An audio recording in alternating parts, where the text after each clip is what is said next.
this Ukrainian guy, their leader, this guy is badass. Have you seen like him just wearing like green t-shirts, giving press conferences? Yeah. He's amazing. This guy's amazing. This guy's I don't know much about him. I don't know what's going on. I don't know what's like kind of media portrayal versus whatever else.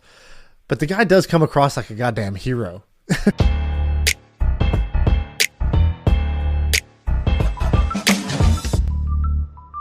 All right, let me tell you a quick story. I don't know if you're going to like this topic, so I want to get it out of the way. If you like it, we could spend the whole time on it, but I'm not sure if you're going to be into this. All right, I'm intrigued. Yeah. So it's about the most popular thing going on right now, the Ukraine-Russian conflict. It's not exactly about Ukraine, but it's about Russia. So something that I've always been interested in is the Russian oligarchs. So have you ever studied those folks? Not studied, but, okay, tell me about it. Okay, so this starts, I'm reading a thing, so you're going to see me look off. This starts on November 3rd, 1995, in a remote Siberian town called Surgot. Basically what happened in this small cabin, an auction took place for the right to lend the cash-strapped Russian government tens of millions of dollars. So basically in 95, the Russian government wasn't doing so hot, and they needed money. And so they got these banks to come to this meeting, and they said, we need some money. We need to borrow some money. And also, as collateral, we're going to put up shares of some of the large state-owned companies. Because at this point, Russia was basically going from being a communist nation to being a private country. And so they still had some like state-owned oil companies, mineral companies. Basically, like if you think of ExxonMobil, the government owned that. And at this point, they were trying to figure out how do we make this so private individuals can do this. And so at this meeting, basically only 2 bidders showed up. And if more bidders wanted to come, it was kind of a pain in the ass because conveniently, there were no more flights. The airport shut down and you couldn't even book a flight to come into this small town. By the way, your camera's... Okay, you're there. Yeah. And so basically what happened at this small cabin is one company made a bid to buy to loan money to the government. They loaned something like $500 million, and that was like $100,000 above the opening bid. So people were bidding to loan money, and so this bank loaned money to the government, and then the government had to pay back the loan at a certain point, something like a year later. And if they didn't, the bank then was given the collateral, so the shares in this company, to auction off, and they could keep 30% of the profits. So obviously, the government didn't pay back the money, and there's a lot of wondering why they didn't pay it back. Basically, the idea is that the current president was obviously, this is all we're all planning this, so we don't pay this back and give us a little bit of whatever. So they collusion. Don't pay it back. You're saying it's collusion. Basically, there was a handshake, wink agreement, basically, of what's going to happen here. Yes. And so the government doesn't pay back the loans. And so now this bank is basically now has a minority ownership in 12 large state-owned corporations. And they basically holler at 8 to 10 guys who are already relatively successful. And they basically said, you want to make a bid on this company? I'm going to make sure no one else bids on this company, but I'll give it to you. You interested? And that's exactly what happened. And why would they do that? Why would they hook up these individuals in that way? They did it for 3 different reasons. The first reason, and a lot of this is just hearsay. Yeah. The first reason is the person who was president at the time. Who was it, Ben? What was his name? It was the fat guy who had a heart attack. Boris Yeltsin. Yes. He was basically said to these 8 or 10 businessmen, I'm going to hook you up. You guys hook me up. When I'm in office, hook it up. I'm going to hook you up, whatever. So that's one theory. The second theory is that they wanted experienced managers to run these companies. And the third theory basically is even though these 8 to 10 oligarchs put bids on these companies, and basically they bought the equivalent of ExxonMobil. So we're talking about a company that's worth billions of dollars. They paid $100 million for this company. And so these managers, these oligarchs, these 8 to 10 folks, a lot of them were mildly successful, but they were all in on the government. They were all friends, they're all homies. They did take on risk. So these companies did have debt, and they had to go and collude with other people and fire the rest of the managers of the company. So it was basically almost like a PE thing, but it was pretty dirty. All right, and then I forgot to tell you this, but this is the most important thing. I can't believe we didn't talk about this earlier, to be honest with you. Because if you're listening to this and you like what you're hearing right now, and you haven't gone and subscribed to the My First Million podcast, wherever you get your podcast, then that's the thing you got to do. There's nothing more important than doing that right now. And don't do it because I said to do it. Do it because you want to do it. Do it because that's who you are. And the government was like, yeah, we want like these mercenaries to be in power, because if they make these companies better, our government's going to be better. The Russia's going to be better.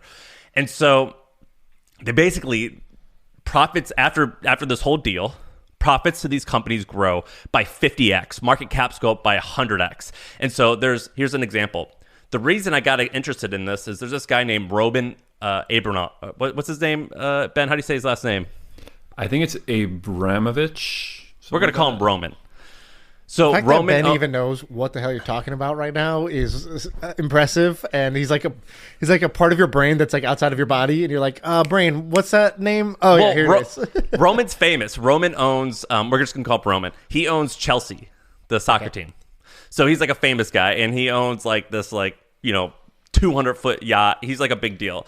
And basically, he paid $100 million. Him and his partner Boris paid $100 million, and they came up with a little bit of money, and then they went and hollered at like other rich people, and they said, hey, loan us some money. Let's buy this company. They paid $100 million for a company that is now like the 8th or 10th largest oil company in the world. So imagine paying, in the mid-90s, imagine paying $100 million for ExxonMobil. Right. Insane. And so these companies explode. Now, they explode partially because basically what these owners did, these 8 to 10 oligarchs, what they did was they purposely tanked the company, so it sucked for a long time, and then they bought out the rest of the minority shareholders, so it's, again, cronyism there. And second, these were government-run companies, so they're shit. And so these private individuals, they did a pretty good job of making them better, and they became far more profitable. And this created like 8 to 10 guys that were worth like up to $40 billion. So at one point, one of them was worth $83 billion. And, things have changed, but it created so much wealth between these few folks. And it also like trickled down. So here's the craziest part is that a bunch of the managers of the company. So basically there was like the minister of oil or something like that as a government official. He sets up one of these companies. He eventually becomes president of one of the companies, and now it's worth $8 billion, even though he was like a government official.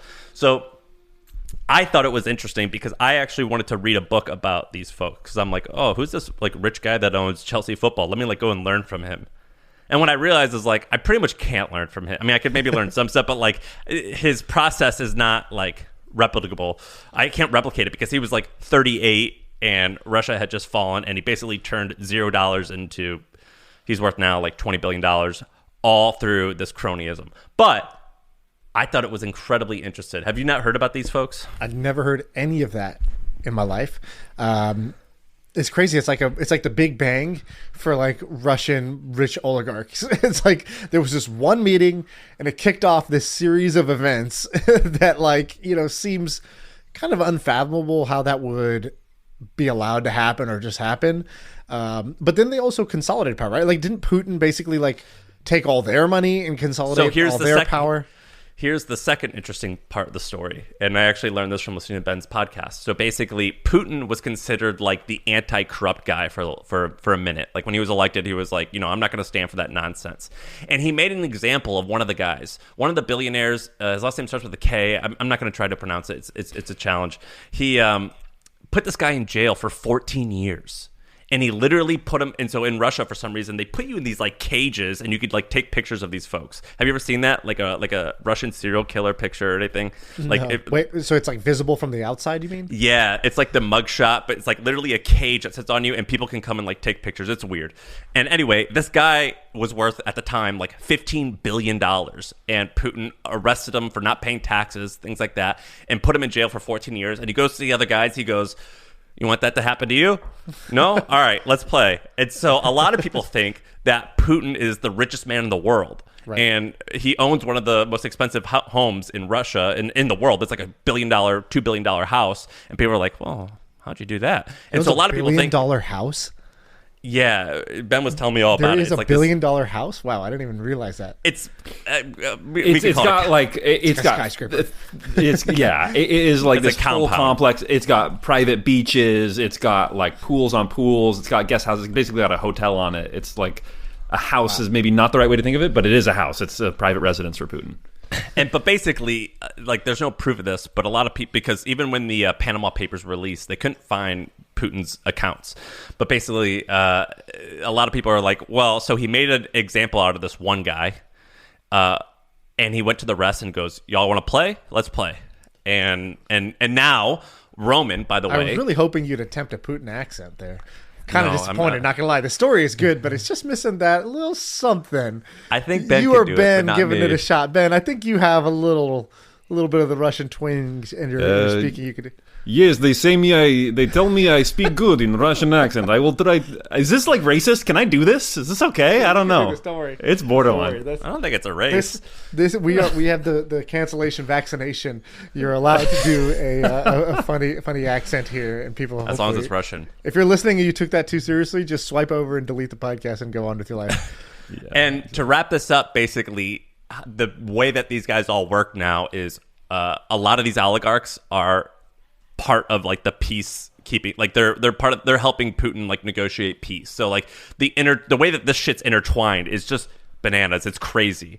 And I was like trying to learn about these folks, and I was like, oh well, like there's nothing to learn here. I can't do this. Like this is just crazy. And these guys are so wealthy, and so it's trickled down. But if you basically, a lot of them when that happened were in their 30s, like 35. 38 years old, and that's why I got interested in this, because I remember years ago reading about these folks. I'm like, how does a 38-year-old become worth $3 billion? What the hell? How did a 38-year-old become CEO of a diamond mining company? And it All right, was so stupid question. What does the word oligarch actually mean? I think it just means when there's a small group of people that are in power. But basically, Sort of like a cartel, basically. Yeah, not well. There's like, what are you gonna say, Ben? It's just like typically the way that it is classically defined is over here you have a monarchy, which is ruled by a single man. Over here you have democracy, which is ruled by everyone. Oligarchy sits in the middle of like rule by a few people. A handful, right? Yeah. But when we talk about Russian oligarchies, a lot of times people will say that just means like Russian rich people, Russian wealthy rich people. The way that I'm using it is that there was literally like 9 guys who were given like these 12 companies. And now amongst those 9 guys, there was like dozens more where like Roman was like, hey, I need a homie, I need a cousin to come and run this thing, hook it up. And so there's like, it's trickled down beyond that. And so now there's hundreds of them. Quick interruption. Do me a favor.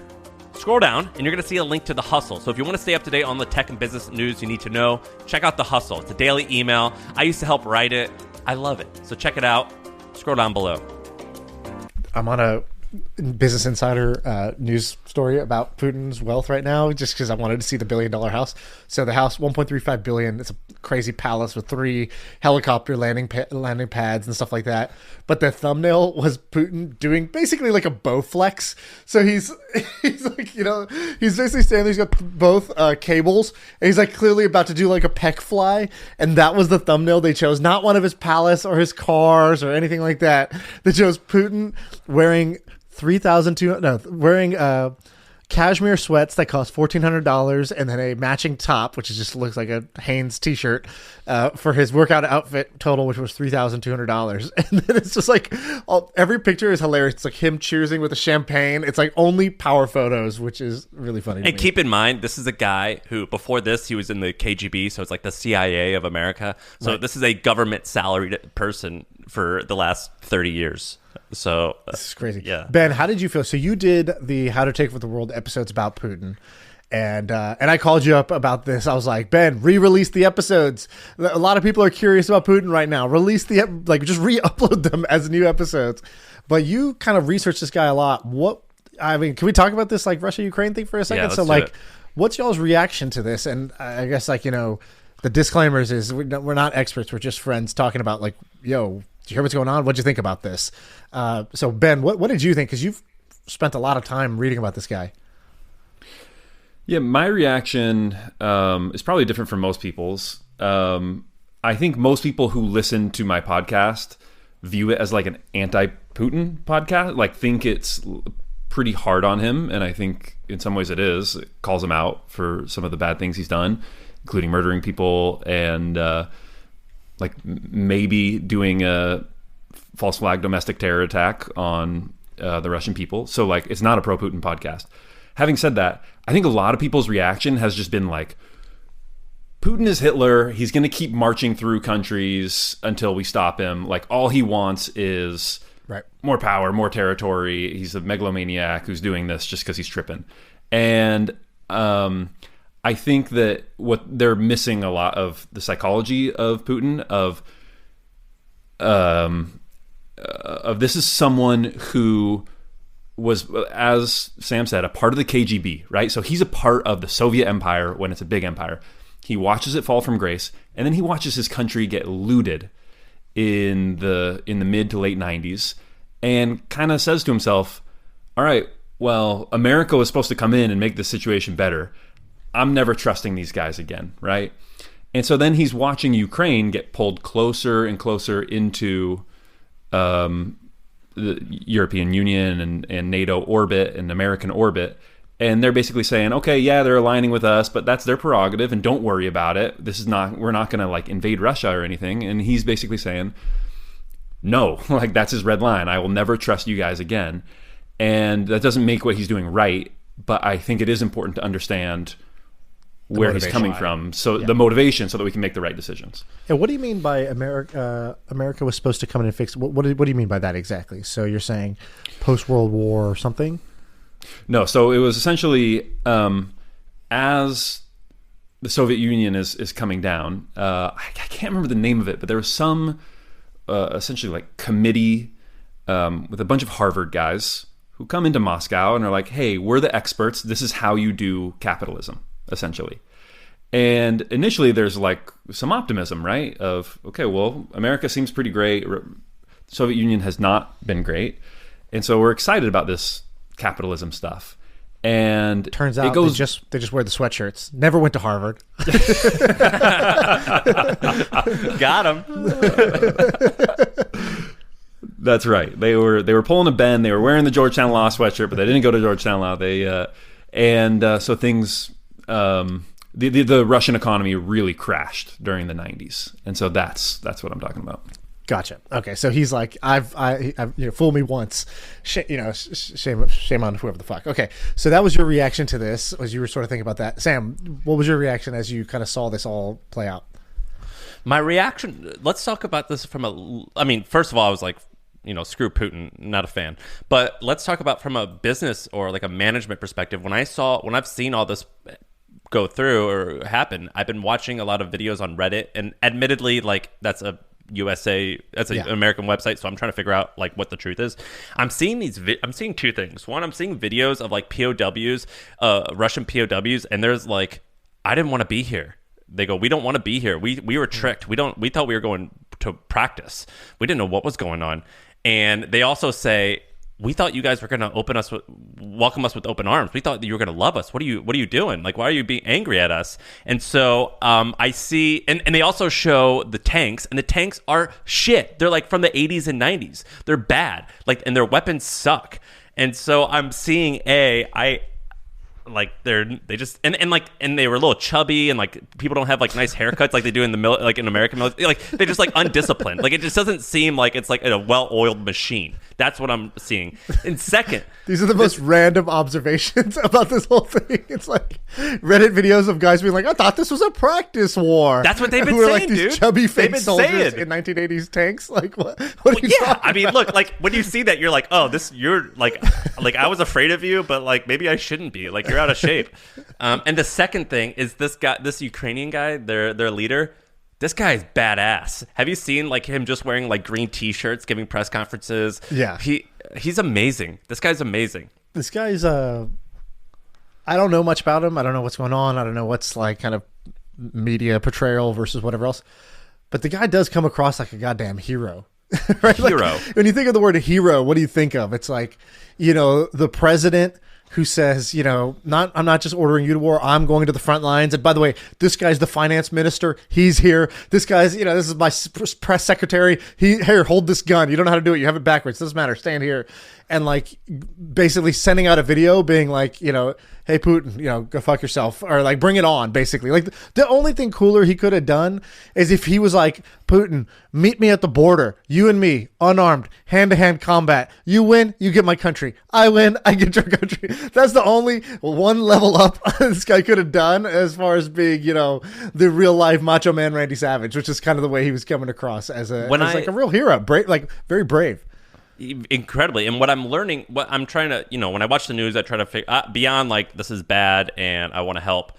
The thought is like, how can I use this to improve? And my takeaway here is what Putin has done. They say like he's like, they showed him with giving a press conference, and he was on this huge table, and his generals were like literally 20 feet down on this table, and he was kind of by himself, and that was kind of a representation of him being a little distant. Yep. And whereas this guy was like literally on the streets toasting coffee in the morning. Right. And my takeaway is, in order to get someone to do something, you have to make them want to do it. You can't force them to do it, because if you force them to do it, it's a short-lived, short-term thing. Right. And with the Ukrainians, there was a poll where 90% of them support this guy, and they are all in the streets. They're all like pouring styrofoam into bottles with gasoline, because that's how you make napalm, and they're using it for Molotov cocktails. Yeah. And they like, it sounds weird, but it seems like they're happy in the sense of like, they have a sense of purpose, and they have a community, and they have a mission. And maybe not happy is the right word, but like purpose driven. And that's the takeaway that I have from this is, if I'm going to convince people to do stuff like work at a company or whatever, you need to make them want to do it, not force them to do it. Yeah, that's a great point. They definitely have like sort of the spirit right now, and the morale in the rally. There's sort of like a rally going on right now, and especially under these circumstances, it definitely, like, adversity is something that pulls people together. So, it's definitely done that for them, or it'll break you apart depending on what your sense of purpose is. And so this guy's killing it, man. Yeah. This guy's it's a really good. I don't think we've had that in America for a while. It's a really good example of wonderful leadership. This guy is killing it, and he also uses really cute phrases. Like he says something like these sound bites. He's like, I don't need. He goes, America offered me a lift to get out of here. I don't need a lift. I need armor-piercing bullets. Yeah, that's what he said. And I'm like, oh, my God, dude, you are Rambo. You are wonderful. He's saying all the great stuff. And that shit's important. And there's a reason why, like, have you ever heard about where they describe old Roman emperors as orators, people who could speak well? Like, now I understand why. Yeah, totally. Dude, I've been so I don't normally read the news or watch the news at all. I like never turn it on. Don't read the newspaper. Don't go to CNN. I don't do any of it. And people sometimes, like, I don't know, make fun of me or sort of tell me I'm an idiot for that. Just yesterday, some guy was like, terrible life choice. You gotta be in tune with the world's realities. And I actually think you don't. In my head, I'm like, if you think the news is the world's reality, like, you're watching the world's worst reality show. And but I didn't say anything to him because let him do his thing. Obviously, the news is making him a happy, cheerful person. So I've always had this mindset, which is like, don't get pulled. Like, basically, I find that when people get really into government and politics, the phrase that my trainer said to me that makes more sense is like, these people can't govern themselves, but they want to talk about what the government can do. And it's like, most people fail to even govern themselves. You can't get yourself to do what you should do. Why are you so worried about what everybody else should do if you can't even get yourself to do it? And I've always sort of taken that as like a way to not get sucked into, like, 2016. I had friends who were crying about Trump and all this stuff. And, I said, like, I get it. It's not who I would have voted for, but I just don't worry about that. Like, this is not, I don't worry about the government. I worry about government myself. The exceptions being, oh, there's a pandemic. I should probably, like, figure out what's actually going on. What is the recommended course of action? Although that basically, was not really paid off because we got a bunch of bad information, at first. The second thing was, okay, there's a war going on. And this was my first experience really, like, watching a war break out. Like, there's been wars that have just been going on forever, like India and Pakistan at the border, like, Israel, Palestine, there's just skirmishes all the time. And Afghanistan, like, I didn't even realize we were in it till we pulled out, like, as ignorant as that sounds, like, I just wasn't top of mind, and you didn't see it play out day by day. This is the first time I've really seen it play out day by day. So there's definitely like a kind of a crazy thing to see. I mean, just to see people basically take a stand was like kind of like inspirational. Then to see like experts coming out like on the internet and like being like, hey, civilians, this is how you like do urban warfare from your bedroom window. And like there's this guy who's like an urban warfare expert. He's like, you need to drag all your furniture out into the streets into this S pattern. Your goal is to make it so that their vehicles cannot easily like roam your streets. They need to be making all these different turns, everything, desks, lamps, toss it all into the middle of the street. Secondly, you know, drink water because, you know, you can't go 3 days without water. So make sure you're hydrating. Otherwise you can't fight anybody. Third, here's how you make a Molotov cocktail. Fourth, and he just had this like checklist. I was like, holy shit, is this real life? And then you see crazy, like, man. You see like, you know, there's like what you see in the news versus I'm in these like Telegram channels where people are posting videos from like on the ground. And so you see like totally different perspectives. How'd you get in those? Ben had linked me to two of them. I was sharing some links with him. He's like, check this out. There's a Telegram group where you could just get it. It's all in Ukrainian. Like I can't understand. I can't read the text. I can only watch the videos. Or just like the heartbreak. Crazy. Like there's a video that was going viral of this dad just like, cause you know, they did a conscription, right? Like everybody between the ages of 18 and 60, all men, like you're now in the army.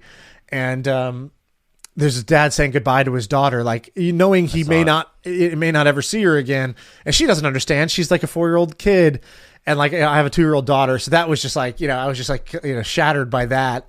And just, that was like, you see that and you're like, this is wrong. This is so wrong. What's going on? Like it just hit in a different way. And I had heard on the All In podcast, they were talking about this. They go, yeah, like right now the U.S. sentiment is like, no, don't go fight other people's wars. Like don't send our human lives into that. And then the guy, Dave Freeberg, had said something. He was like, you know, I wonder how that'll change as the like sort of media starts to come out, as you start to see videos of like atrocities and kids and women, and people are going to have a different reaction when they see that. And that's exactly like literally the first video I saw that was such a heartbreak. I was like, we got to do something. I got to donate some money. I saw that same video. I got to do something here. And so it's just been crazy to see kind of how it's all playing out. Like crazy is really the only way I could describe it. Like it's crazy that this is happening. It's crazy the way it happens. It's crazy that like life gets turned upside down for people. Like all the things I care about on a day-to-day basis instantly would be out the window if something like this happened. Then you see the financial side. Like this is crazy that this war is like, I forgot somebody said this, like banks, not tanks. It's like, we're basically fighting Russia with financial warfare. It's crazy. It's way worse. Like because I was telling Ben, I'm like, Putin he's screwed up the only thing that really matters. Rule number 1: don't fuck with the money. Yeah, like if you mess with the money, paper, Putin. Yeah, like because money is like the most important. Money is more important than lives often, or at least, you know, that's a perception. And so like, yeah, it's screwed up. And I want to tell you a point. I want to pump your ego. So do you know who you said something? You didn't say it as eloquently as I'm about to explain, but Nassim how do you say his name? God, I'm so bad at names. Talib. Okay. So he tweeted something really good. So basically, he is the guy who Anti-Fragile. I forget what else he did. Black Swan, yeah. And he's kind of an oddball, but he's eccentric is a better word. And he basically says like, don't read the news. That's like what he has said that. He said that for a long time. And he's like, don't read things. He says like, don't read the news. Only read things if it's like 50 years old. That's his whole point. And he tweeted out this yesterday. He's like, except my book coming this March. Buy pre-order now. Yes. And he tweeted this out yesterday, and he goes, most days 99.9% of the news is noise. The last few days it's all signal. Newspaper reading is useless except in crisis. And I actually totally agree with that. And that's what you said. I read the news every day, but I actually think it's kind of pointless until it's like an urgent thing. And that bar, the threshold of what's considered urgent, is actually really high. Yeah. And also there's a way to like, you can use the news to inform yourself, to gather information, to like, in my case, it's just like have empathy for what's going on and just not think about this intellectually. But the news can also use you, and you have to like figure out where that line is.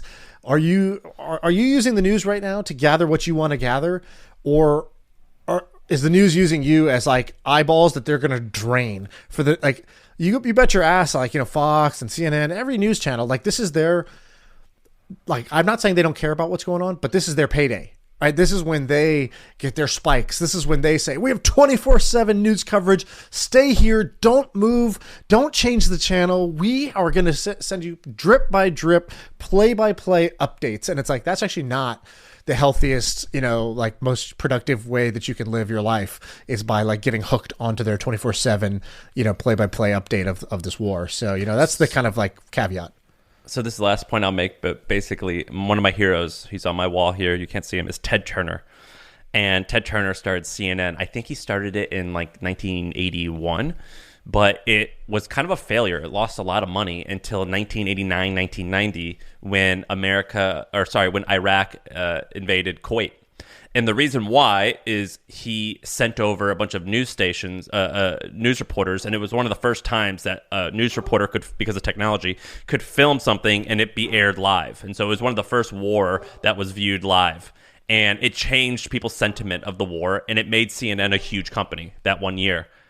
And that's kind of like what's going to happen now, except instead of like a publisher, it's going to be Facebook and Twitter. They're just going to crush for like the next couple of years because we're glued to it.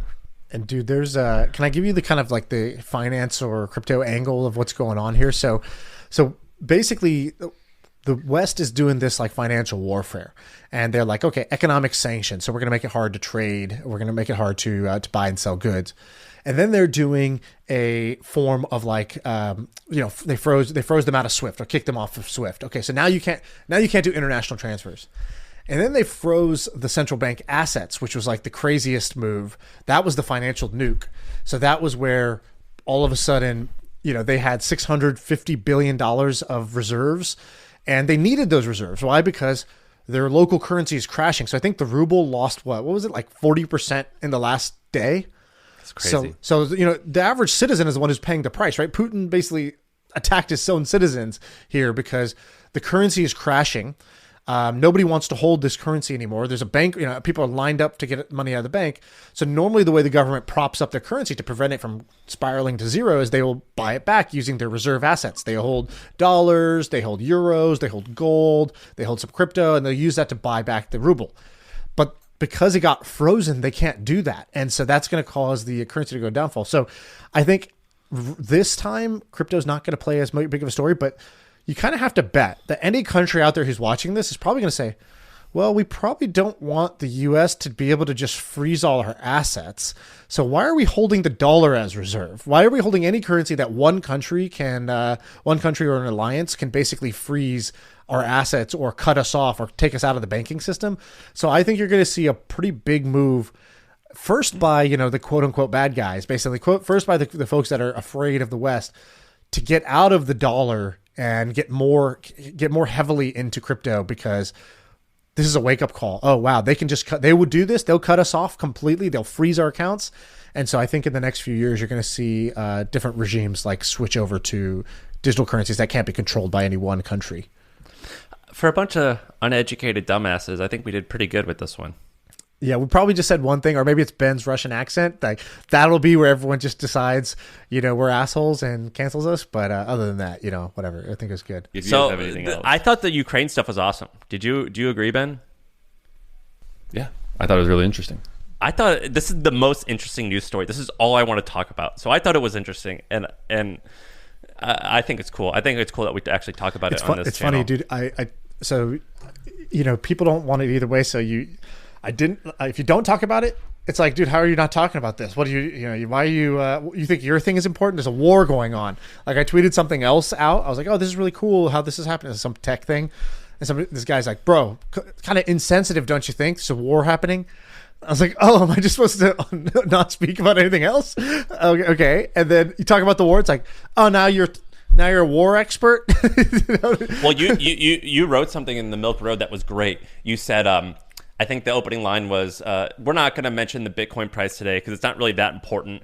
And I know what you guys are thinking, like, stay in your lane, Milk Road. And the truth is, we know our purpose, but we want to talk about, and I forget, you went into like a bunch of different stuff, but I thought that was a really good line. What did people say about the Milk Road writing about this? Let's see. I'll open up this thing is the like feedback thing is so helpful, but also like daunting at the same time. Because did you see? Well, while you're pulling this up, I'll say something. Did you see when I tweeted out? Are there any pro-Putin people here? What is your opinion? I want to hear your perspective because everyone I know is anti-Putin, and a lot of people got pissed at me for asking that, and I thought that was crazy. Yeah, I tweeted something else similar like that. I was like, hey, so just trying to educate myself. Like, what would be? And I think I said it something like, I forgot exactly how I said it, but I was basically asking like, what would be the most kind of like pro Russian reason for the invasion? No, first I was like, do the average people in Russia, does the average person in Russia support this, right? And then I was like, second question is basically like, what would be the like strongest justification for doing this, or if you're like in Russia's camp, and I didn't get too much flack for it because I like had to like hedge it like crazy, but it's so crazy that you have to like really like soften everything so much. Yeah. I guess you don't have to, but if you don't, you're definitely gonna like the discussion becomes about you rather than just being able to be intellectually curious and say, I'm trying to understand, I'm trying to learn, I'm trying to think for myself, and I'm not saying I disagree with anything. I just want to actually like understand all the perspectives that that exist. So I said steel manning. I want steel man this shit for me, dog. I wrote, what would be the most pro-Russian invasion reason? Basically, if you tried really hard to think about why this is justified, what would you come up with? And, then I got a bunch of answers. I got 26 answers to that. And I was like, okay, that's cool. That's helpful to hear. And what about the Milk Road? What were the replies? Did anyone tell you to F off?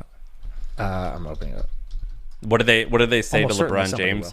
When LeBron James gave his opinion on some stuff, everyone's shut up like, and dribble. Just shut up and dribble, LeBron. Yeah. What did anyone? They won't even know what to shut up and podcast. What are they going to tell me to do? Shut up and type, Sean, or I don't know. Like, I'm going to read the first. I'm going to read the first 3 good reviews. Like we have a system. It's like one milk cup, like the emoji. Like 1 milk is terrible, 3 milks is average, or 5 milks is great. So the tone, the analysis, the new war insights, humor. This has it all. That's 5. Another 5 one. I like the insight into the conflict going on right now. Another one, I think you wrote this, struck absolutely the right tone. Sam, is that you? Or is that a different Sam? That's not me. I replied. I said, this is really good. Okay, great. Great newsletter today. Way to have a perspective and a sense of humanity. I'm glad you avoided the business as usual and dove into how crypto is involved in this. And then they complain about one, like I made this analogy because I'd said this thing, which was like, I love crypto when it's like helping the underdog, right? Like when it banks the unbanked, or when people's currency's inflating and they can move into this to preserve their wealth. But like, there's an idea that, Russia could use crypto to get around these sanctions. That sucks. And then I was like, oh shit. How do I feel? It's a moral dilemma in a way. And I was like, then I realized, like technology is neutral. It's neither good nor evil. It's just used. I was like, the example of a car, like you can use a car to, drop off your mother at the hospital when she needs help, or you can use a car as a getaway vehicle to get away from the, crime scene. It doesn't make a car good or evil in either case. It's sort of like amoral. And so some guys like disagreeing with that. All right, let me see if there's a 1-star review. Yeah, was there any negativity? Wow, this might be the highest rated one we've had. Oh, here we go. Here's one. You should effing stick to crypto and stay out of politics. Okay. Number 1, awful. Shut up and dribble. No, this one. No, one milk. Awful. Oh, I can't miss the opportunity to suck on some political ass. I mean, what? You think you typically hear someone say you'd kiss it, not suck on it. It's like, I don't even know what's kind of gross. I don't even know what to make of that. And they did the thing where every other letter is capitalized, Oh my god. Oh man, reading your own comments. I'm not sure this is even useful. I might just leave this up so people have an outlet, but it's like, here, go yell into this shoebox. I'm not reading this stuff anymore. I check all of it. We have a VA. Right now we check it all because it's new. But like we have a VA who basically will just summarize the like, here was your score, and here's like the like kind of valid criticism and the valid like compliments. So I'm just gonna read that from now on and not the raw stuff unless I really need to go hate my life. Yeah, there's a bunch of. I'm actually for this Maven thing I'm doing. I'm talking about feedback. I'm like, not all feedback's important. Like for example, If people complain about pricing, I'm like, I don't really listen to that. I don't care what they say about price because I'm not going to change. Another thing is like, if they say like, well, I wish you would have sent that email. This is what we used to get in the hustle. Like, send that email earlier. Sometimes I'm like, all right, we'll do it. But then once we started sending at 6 a.m. and I would get complaints, I'd be like, I'm not listening to this anymore. Right. We're not doing it. And so it is hard to figure out what is actually important and what's not. And for a lot of feedback, is actually not important. Totally. It's all noise, or it'll whiplash you. You do one thing and then they'll say one thing, you do the other. I remember at Twitch this happened. We went to an exec offsite and they're like, all right, so the feedback amongst the execs to the CEO and the COO was like, you didn't listen to our input enough. Like, we felt out of the loop. You guys just decided it was too top down. And then the next offsite was 3 months. So they spent that whole offsite gathering, like, what do you guys think? What are your opinions? What would you do? Like, trying to get like the bottoms up. 3 months later, it was like, okay, let's read out the feedback from last time. What's happened in the last 3 months. Like, God, can you guys just make a decision already? You're the leader. You're supposed to just make a call. Like, why do you keep asking us? You're supposed to have the answers. It's like, wow. It's like this like really extreme whiplash of like, you never happy one way or the other. And the best answer I got was like, if you take 10 pieces of feedback, they're all informative. 9 will inform you. They'll tell you about the person. It's not about you. It'll tell you about them. And then 1 will tell you something interesting or insightful about you. You have to figure out what's the 1 out of 10 and what's the 9 that's just about this person. Like, some guy tweeted some feedback about my course, like saying, it's going great. Like, it's been awesome, blah, blah, blah. He was talking about like, I love the energy. Like, Shaan, it's like a performance. It's not just like, here's some slides. And so some guy replies, he goes, oh, it's a performance? It's all about energy? Oh, so basically, you nothing insightful, probably just a big motivational talk, huh? Stuff you could have just found on the internet. And then the guy, the original guy responds, he's like, well, yeah, like, 80% of anything you can just go Google and find. But reality is most people are not going to know what to Google, even if they're not going to go take the time to Google. So it's great to like have it all packed in. And the guy's like, yeah. All I heard is I'm paying $950 just to hear Shaan pump me up. It's like, all right, so that's about him. That's not about it's not about the course. The biggest thing when the hustle, when we first, I remember we hired 2. It was just me and another guy, and we hired 2 or 3 interns, and so these weren't even full-time employees. And we used to, from the beginning, we did this thing where every, I think, Wednesday we would go out to lunch. And I remember the first time we had other people in that office. I said, all right, well, what do you guys want to do for lunch? And I got 3 or 4 different answers. And I was like, lesson learned, never ask. And so from that point on, it was... We're going here. I said, here's what we'll do. Every week, someone else, there's a decision maker. But you can't ask. You decide. Right. And I found that people are just happier that way. And life's easier. And oftentimes, it's like that with feedback, where it's just like, I'll listen to sometimes, but most of the time, I'm just doing what I want to do, and I'm just going to deal with the consequences. Right. So, can I... Yep. Can I ask you a random question about Milk Road? Who designed the like milk jar? Who did that little graphic?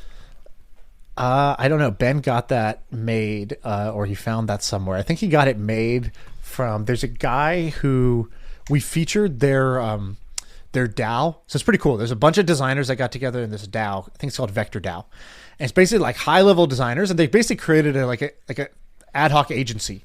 So companies come to them, they pay them, and then like anybody in the DAO can like take the project and like form a little guild, like 5 people that form a team, and they'll go design the thing. And basically it's like an agency that was like, they don't have a hiring and firing process. You just sort of join and you can either contribute or not contribute at the end of the day. And so the thing is cool, but it's pretty expensive. It's pretty pricey. So I think when we were featuring it, we talked to some guy, Ben met some guy, and then one of the people in Vector DAO was like, yo, I just I like the Milk Road, and your thing's so ugly. Like, I gotta improve it. So are they Indian, Shaan? Are they Indian? I don't think they're Indian. No, they. And then Ben, what Ben does is he'll just post something and be like, hey, what do you? I made this design. What do you think of this? And the guy's like, Ben, I know what you're doing. You just keep showing me stuff that's so ugly that I can't help myself but go fix it. Like, fine, I'll fix it again. And he's done that twice now. So I just did a reverse Google image search, and there's an article written in the India Times, and it's using your logo. So maybe that one is that icon is one that had been found instead of the design. But the guy designed like all the like banners and the breaks in the like in the email itself, like the format of the design of the email. Wow! And look, why do you ask that, one Ben? lady? Because I really like the formatting and the design, and it's really simple. Like, it's basically just that little milk jar and like that color blue. Yeah. And I find it really simple but attractive and memorable. Oh, thank you. Wow, That's flattered. Are you describing Shaan or the Yeah. logo? Why am I blushing right now? Katie's got to watch right. out. She's got to watch her back. All right, that's the episode, I think, right? Yeah, we're 17 minutes. Sam's like, I got a hard stop at the hour. And then I'm like, we just keep talking about random useless stuff.